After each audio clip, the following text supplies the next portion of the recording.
Students, I am Miss Amruta Nandal, working as a lecturer in Electronics and Telecommunication Department at SPM Polytechnic Kumte, Solapur. This is a second video lecture on unit number 3, Digital Cellular Mobile System.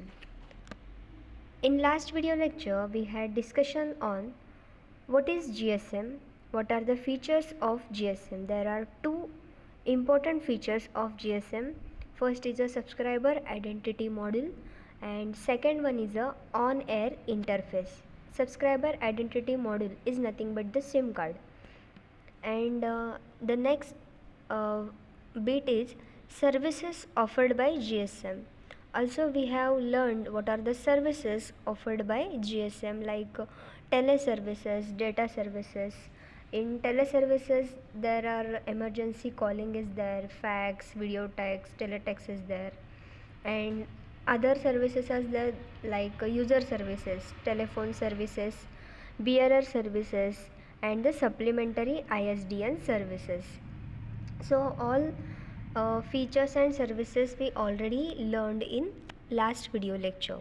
So in this video lecture we will going to see the architecture of GSM.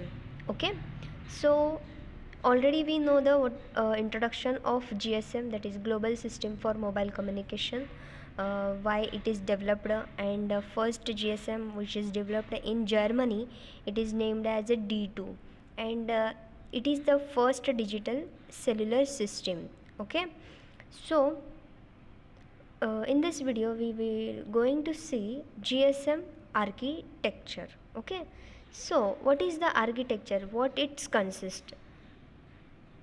It consists of, okay, it consists of, first one is a mobile station. You know what is mobile station, that is MS we called it as. And next one is also consists of base station subsystem, also called as a BSS. The third one is the network and switching subsystem, called as NSS. And next is the operating subsystem, that is OSS. So this is the basic architectural diagram where all these sections are given here. तर विद्यार्थी मित्रांनो, M S म्हणजे काय तुम्हाला माहितीच आहे. M S म्हणजे हा काय आहे, मोबाईल स्टेशन किंवा तुमचा जो मोबाईल आहे. तर the equipment is used to support the connections of the external terminals. Okay, तर एक्सटर्नल टर्मिनलला सपोर्ट करण्यासाठी लागणारा कनेक्शन्स देणारा जो इक्विपमेंट आहे त्याला आपण एम एस असे म्हणू शकतो. Base station subsystem, base station सबसिस्टीममध्ये mainly the base station subsystem and M S are connected to each other. तर हे जे दोन, just a minute, so base station आणि mobile station, base station subsystem आणि mobile station are connected to each other. तर हे कशाने connect झालेले आहेत, रेडिओ लिंक. तर हे जे दिलेले आहेत तर ते रेडिओ लिंक्स दिलेले आहेत. तर ह्याला आपण it is also connected to NSS. Okay, तर हे जे BSS आहे तर ते सेम वे जसं MS कनेक्ट झालेलं आहे तसेच NSSलाही कनेक्टेड केलेलं आहे. NSS is nothing but network and switching subsystem. So GSM operation is based on the open system interconnection model. तर ह्याला OSI म्हणजे ओपन सिस्टीम इंटरकनेक्शन ह्याच्यावरती तो डिपेंड करतो. तर OSI मॉडेल काय आहे आपण ते शेवटच्या युनिटमध्ये बघणार आहोत. सो आता आपण बघितलेलं आहे MS म्हणजे काय, BSS म्हणजे काय आहे. So NSS, what is NSS? NSS हे आपल्याला इथे दाखवलेलं आहे. इट युजेस, तर हा काय यूज करतो, intelligence network. A signalling NSS is one of the main switching function of GSM. तर ह्याचा प्रायमरी जॉब काय आहे, the management of the communication between GSM user and other communication user. तर GSM user आणि other communication युजरचा जो management आहे तर तो कोणाकडे आहे, NSSकडे. तर नेटवर्क अँड स्विचिंग सबसिस्टीम हा जो सबसिस्टीम आहे तर त्याचा हा प्रायमरी जॉब आहे. सो नेक्स्ट आहे OSS. तर इथे आपल्याला दिसतो OSS. The OSS take care of the first, त्याच्यामध्ये काही डिफरंट बिट्स आहेत. तर हा कशाचं केअर करतो, नेटवर्क ऑपरेशन अँड मेंटेनन्स. आणि म्हणजे आपला जो फोन कॉल आहे, एकदा फोन कनेक्ट झालेला असेल तर त्याचं जो नेटवर्क ऑपरेशन आणि मेंटेनन्स आहे तर ते कोणाकडून बघितले जातात, ते OSS कडून बघितले जातात. चार्जिंग अँड बिलिंग हाही सेक्शन OSS कडेच आहे. मॅनेजमेंट ऑफ मोबाईल इक्विपमेंट, तर मॅनेजमेंट ऑफ मोबाईल इक्विपमेंट हाही एक मॅनेजमेंट हा OSS सबसिस्टीमसाठी दिलेला आहे. तर आपण हे जे आर्किटेक्चरल डायग्राम आहे तर हा एक बेसिक आर्किटेक्चरल डायग्राम आहे. तर इन डिटेल आर्किटेक्चरल डायग्राम आपण पुढच्या स्लाईडमध्ये बघणार आहोत. So next is this is the main GSM system architecture. तर जेव्हा तुम्हाला एक्झाममध्ये विचारलं जाईल explain the architecture of GSM, तर तेव्हा तुम्हाला हाच डायग्राम काढायचा आहे. आधीच्या डायग्रामला तुम्हाला मार्क मिळणार नाहीत. ओके, तर GSM आर्किटेक्चर हे आपल्याला ब्लॉक डायग्राम काढायचा आहे. तर ह्या ब्लॉक डायग्राममध्ये तुम्हाला काय काय दिसतंय बघा. हिअर BTS आहे. तर ह्या BTSला काही MS कनेक्टेड आहेत आणि काही व्हेकल्स ते पण MSच आहे, कनेक्टेड आहेत. तर ह्या BTSला कोण कंट्रोल करतो आहे, BSC कंट्रोल करतो आहे. आणि हे जे डिफरंट एरियामधले BTS आहेत तर त्याला कंट्रोलला काय आहे, MSC आहे. तर MSCला एक OMS ऑपरेशन सपोर्ट सबसिस्टीम आहे. तर ते आपण OMSचं काय फंक्शन आहे बघूयात. तर त्याच्यानंतर MSCला जेव्हा BSCपासून सिग्नल्स येतात किंवा काही रिक्वेस्ट येतात तो MSC कंप्लीट करतो. बट ते करण्याआधी त्याला काय काय काम करावे लागतात, त्याला काही 3 रजिस्टर आहेत, VLR, HLR, AUC. आणि त्याच्या फंक्शननंतर पुढं काय दिलेलं आहे, PSTN, ISDN, डेटा नेटवर्क्स. तर ह्याचे 3 कॅटेगरीज आहेत. ओके, फर्स्ट कॅटेगरी आहे बेस स्टेशन सबसिस्टीम, नेक्स्ट आहे नेटवर्क स्विचिंग सबसिस्टीम आणि पब्लिक नेटवर्क. तर आपण बघूया आता आपण बेस स्टेशन सबसिस्टीममध्ये काय बघितलेलं आहे, नेटवर्क स्विचिंग सबसिस्टीममध्ये काय बघितलेलं आहे, तर तेही फुल डिटेल्समध्ये आपण बघूयात. तर आता डायग्राम तरी तुम्हाला लक्षात आलं असेल. स्लाईड असल्यामुळे पुन्हा मी डायग्राम दाखवू शकणार नाही. जस्ट तुम्ही राईट डाऊन करू शकता किंवा लक्षात ठेवू शकता कसं आहे ब्लॉक डायग्राम. पहिल्यांदा काय आहे, base station subsystem, network switching subsystem आणि पब्लिक नेटवर्क. ओके, तर बघूयात आपण काय आहे हा आर्किटेक्चर डिटेलमध्ये. तर ह्याच्यामध्ये पहिल्यांदा काय दिलेलं आहे बघा, the BSS and BSC both are part of base station subsystem. तर बेस स्टेशन सबसिस्टीममध्ये काय आहे, BSS आणि BSC. सॉरी, इथं BSS झालेलं आहे, ॲक्च्युली हा BTS आहे. जस्ट आत्ताच आपण डायग्राममध्ये बघितलं. ओके, हा BTS आहे, BTS आणि BSC.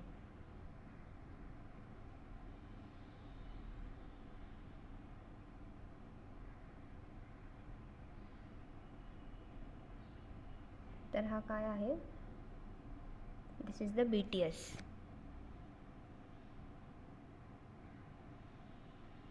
Okay, this is the BTS. The BTS and BSC both are part of the base station subsystem. त्याच्यानंतर the BTS are connected to BSCs. तर हे जे BTS आहेत तर कोणाला कनेक्टेड केलेले आहेत, BSC. तर हे कशा थ्रू कनेक्ट केलेले आहेत, either physical or microwave links or dedicated leased lines. तर ह्या वायरनी किंवा मायक्रोवेव्ह वायरनी किंवा फिजिकली ते कनेक्ट केलेले आहेत. The interface between BTS and BSC is called as Abis interface. Okay, तर ह्याला अबीस इंटरफेस असेही म्हणतात. तर ह्याला जे इंटरफेसचं नाव दिले आहे BTS आणि BSC, जस्ट आपण त्याला काय म्हणू शकतो,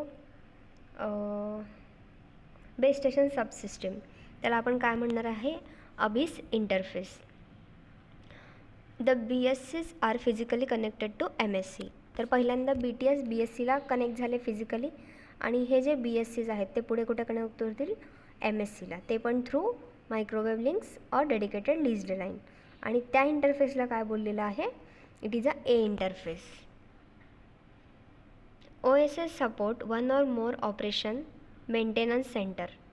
ओके, तर आताच पुन्हा एकदा आपण आर्किटेक्चर डायग्राममध्ये जाऊयात.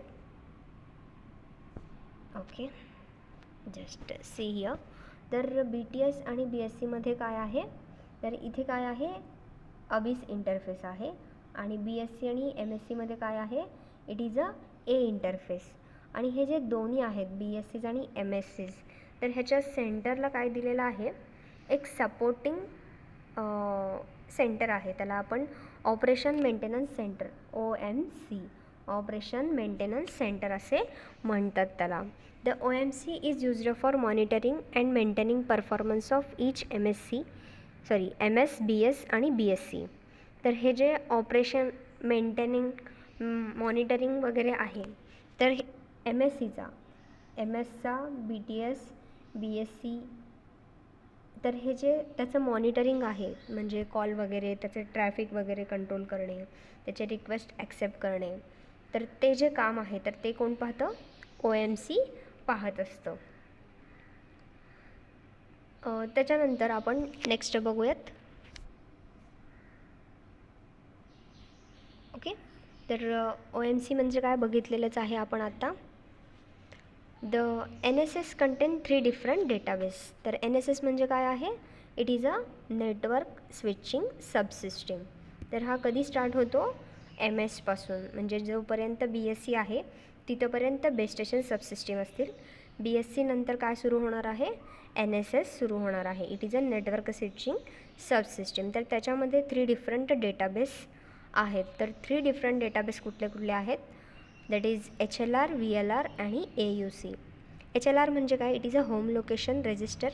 VLR म्हणजे विजिटर लोकेशन रजिस्टर आणि AUC म्हणजे ऑथेंटिकेशन. तर ह्याचं काय काम आहे आपण नेक्स्ट स्लाईडमध्ये बघूयात. Okay, the first one it is a HLR, home location register. काय होतं, ह्याचं काय काम आहे, the home location register consist of the subscriber information and location information of each user who is staying in the same city as MSC. तर हे जे home location register आहे, तर त्या MSCला कनेक्टेड झालेले जेवढे काही युजर्स असतील, सबस्क्रायबर असतील, त्यांचा जो पूर्ण इन्फॉर्मेशन आहे तो ॲज अ डेटाबेसमध्ये स्टोअर करून ठेवतो. ओके, तर त्या इन्फॉर्मेशनमध्ये युजरचा IMEI नंबर असेल किंवा सिम कार्डचा ISDN नंबर असेल. त्याच्यानंतर काही जसं तुम्ही सिम कार्ड नवीन घेताना रजिस्ट्रेशनच्या प्रोसेसमध्ये काय करत असता, तुमचं आधार कार्ड वगैरे देत असता. कशासाठी लागत असतं, की हा जो युजर आहे तर तो लोकल आहे किंवा नाही हे कळण्यासाठी. जर तो लोकल असेल तर त्याचे डिटेल्स कुठे सेव्ह केले जातात, होम लोकेशन रजिस्टरमध्ये सेव्ह केले जातात. त्याच्यानंतर each subscriber is assigned a unique international mobile subscriber identity, that is IMSI, and its number will identify each other. तर हे जे नंबर आहे कशासाठी आहे, तर हे यूच युजरला आयडेंटिफाय करण्यासाठी दिलेला नंबर आहे. Next is a VLR, that is visitor location register. Visitor location हे तर होम लोकेशन रजिस्टर जे आता आपण स्टडी केलेलं आहे त्याच्यावरून आपण विजिटर लोकेशन रजिस्टरचं काय काम आहे आपण गेस करू शकतो. तर विजिटर लोकेशन म्हणजेच काय, it consist of a database is used to temporarily store the IMSI and customer information for each roaming subscriber. तर रोमिंग ऑलरेडी माहीतच असेल तुम्हाला. रोमिंग म्हणजे काय, जेव्हा आपण एखाद्या स्टेटमधून दुसऱ्या स्टेटमध्ये जातो किंवा एका प्लेसमधून दुसऱ्या प्लेसमध्ये जातो, तेव्हा तिथे आपण आपल्या सिम कार्डला जो काही कॉलिंग रेट असेल तर तो कशाचा असेल, रोमिंगमध्ये असेल. तर तेव्हा तिथला जो डेटाबेस आहे त्यामध्ये आपला इन्फॉर्मेशन नसणार आहे. तर आपला जो इन्फॉर्मेशन आहे तो कुठे सेव्ह केला जातो, विजिटर लोकेशन रजिस्टरमध्ये. तर सेम जे इन्फॉर्मेशन आहे ॲज अ IMSI नंबर किंवा मोबाईलचा IMEI नंबर, तर हे जे डिटेल्स आहेत ते विजिटर लोकेशनमध्ये, आणि हे टेम्पररीली असतात. काय असतात, टेम्पररीली स्टोअर. एकदा तो युजर त्या सिटीमधून किंवा स्टेटमधून बाहेर गेला तर हे जे डिटेल्स आहेत ते इरेज होत असतात. AUC it is a authentication centre. तर ऑथेंटिकेशन इन द सेन्स सम प्रायव्हसीज. तर ह्याच्यामध्ये काय असतील बघा, AUC strongly protected database which takes care of authentication and handle the encryption keys for all the subscriber in HLR and VLR. तर जे काही home location register म्हणजे होम लोकेशन सबस्क्रायबर असतील किंवा विजिटर लोकेशन सबस्क्रायबर असतील, त्यांचे जे काही एन्क्रिप्शन कीज आहेत तर त्यांचा जो प्रोटेक्शन आहे तर ते ऑथेंटिकेशन सेंटरमधून दिली जाते. तर सेम आता आपण पुन्हा आर्किटेक्चरल डायग्राममध्ये जाऊयात. ओके. तर आपण काय बघितलेलं आहे आत्तापर्यंत, तर ह्यांच्यामधला कनेक्शन्स बघितलेले आहेत. ते कशाने कनेक्ट केले जातात. एम एस सी जे आहे ते वायरलेस कनेक्टेड असतं आणि हे पण एम एस आहे, सॉरी एम एस म्हणजे मोबाईल स्टेशन, हे वायरलेसली कनेक्टेड असतात. तर ह्याचं जे लिंक आहे तर ते बी टी एसला आधी दिलं जातं. तर आणि बी टी एस जे आहेत तर ते कुठे कनेक्टेड असतात, बी एस सीला कनेक्टेड असतात. ओके. आणि हे जे बी एस सी आहेत प्रत्येक सिटीमधले असतील किंवा एका एरियामध्ये असतील, सेलमधले असतील, तर हे जे बी एस सीज आहेत ते एका एम एस सीला कनेक्टेड असतात. तर ह्या एम एस सीच्या आधीचा जो इंटरफेस आहे त्याला आपण काय म्हणणार आहे, ए इंटरफेस. आणि बी एस सी आणि बी टी एसमधला जो इंटरफेस आहे त्याला म्हणणार आहे ए अबिस इंटरफेस. त्याच्यानंतर एक ऑपरेशन सपोर्ट सबसिस्टीम आहे जो बी एस सीचं जे काही मॉनिटरिंग आहे तो करत असतो. आणि त्याच्यानंतर बी टी एस, एम एस आणि बी एस सी, तर ह्याला आपण काय म्हणणार आहे, टोटली बेस स्टेशन सबसिस्टीम असे म्हणणार आहे. त्याच्यानंतरचा जो सबसिस्टीम आहे त्याला आपण नेटवर्क स्विचिंग सबसिस्टीम म्हणणार आहे. नेटवर्क स्विचिंग सबसिस्टीममध्ये काय काय येणार आहेत, V L R, H L R आणि ऑथेंटिकेशन. तर हे काय असतील आताच आपण बघितलेलं आहे. इथे होम लोकेशन सबस्क्रायबरचे डिटेल्स असतील, इथे विजिटर लोकेशन सबस्क्रायबरचे डिटेल्स असतील आणि त्यांना लागणारे प्रायव्हसी कीज, एन्क्रिप्शन कीज ते इथे स्टोअर केलेले असतात. आणि एकदा जर M S C call request वगैरे केला किंवा हँड ऑफ रिक्वेस्ट केला, जे काही त्याचे ॲप्लिकेशन्स असतील, ऑपरेशन्स असतील, जेव्हा तो रिक्वेस्ट पाठवणार आहे एम एस सीला, तर सपोज फोन असेल तर पी एस टी एनला कनेक्ट होईल, आय एस डी एनला कनेक्ट होईल किंवा काही इंटरनेट डेटा वगैरे यूज असतील तर डेटा नेटवर्कला ते कनेक्ट होईल. असे आपण पूर्ण जी एस एमचं आर्किटेक्चर आज स्टडी केलेलं आहे. This is all about the GSM system architecture. Okay, so this is for today's video lecture and thank you.